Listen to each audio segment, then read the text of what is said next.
So here's the rack for convertible top.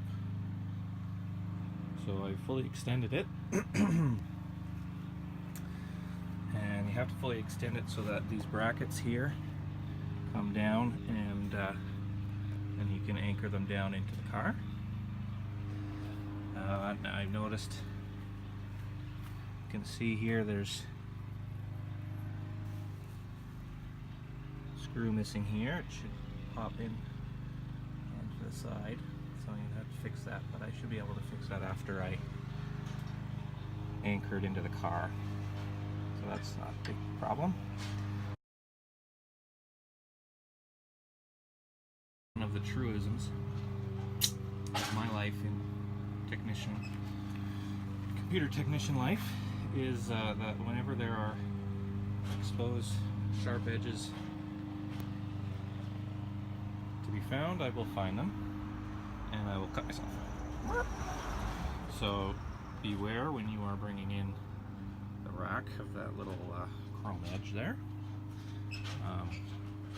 but that's all right, all part of the process. So here's the rack, so I'm just gonna mount it up so that it's flush and then screw in the sides here, so you can see there's the bracket, Allen screw that holds the bracket in place,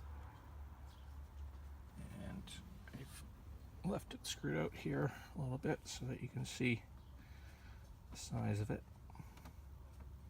So that's the screw that holds basically the whole apparatus in, and then you'll see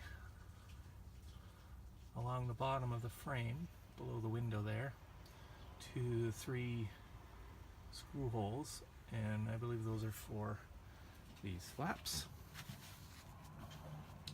that protect all of the hardware there. So you'll see in the manual, in the repair manual,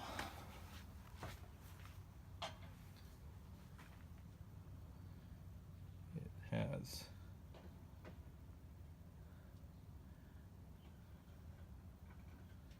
just working backwards here. There's the flap lifted out of the way, so you can see that's number 3 is this flap here, and then there's the bolt, Allen head bolt, and the bracket. So I'll go ahead and reinstall these flaps, see if I can find the screws for them, and we'll come back.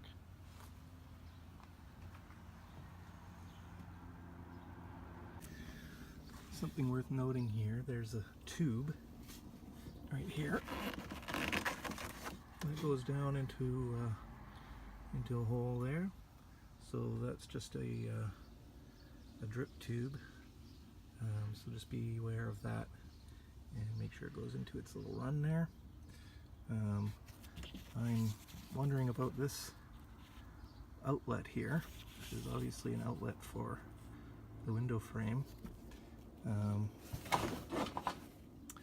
don't see any similar tube for that outlet, so we're going to see how that's going to play out. It doesn't connect to this main tube because that tube has a spot that it's connecting to, so we'll have to see about that later.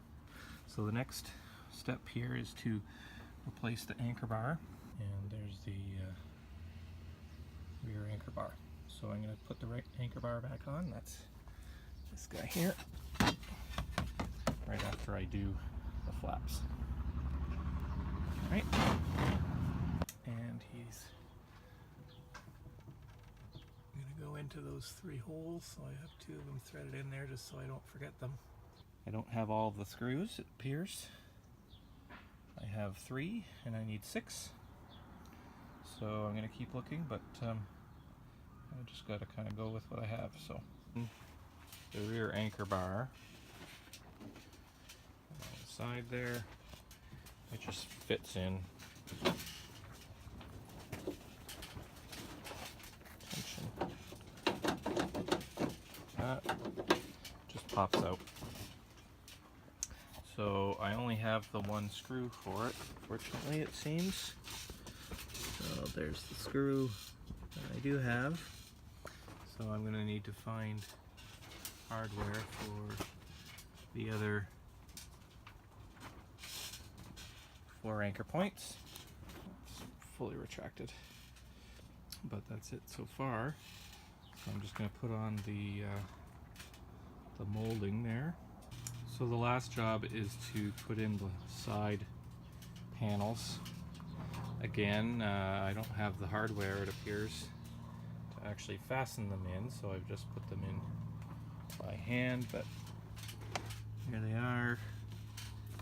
It's the molds to the side there, the door, and it anchors one on top and one down on the bottom. That's it. It's a fairly simple procedure for the rack part of the top. There it is with the molding on and the top extended. So in order to actually put the cover on, you need to wrap it around the bows and glue it. So I'm not ready to do that, obviously, because the rack is not fully repaired. So I'll do that at a later date. But for now, the rack is on. Doesn't have to sit on the ground anymore. And we are one tiny step closer.